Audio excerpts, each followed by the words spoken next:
நீங்க நீங்க வேற மாதிரி சமைக்கிறோம், பெருத்தன மாதிரி செய்யறோம், பெருத்தன மாதிரி செய்யறோம்.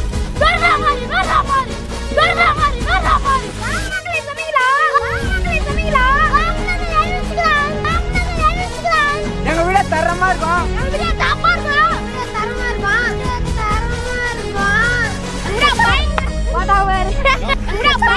What over?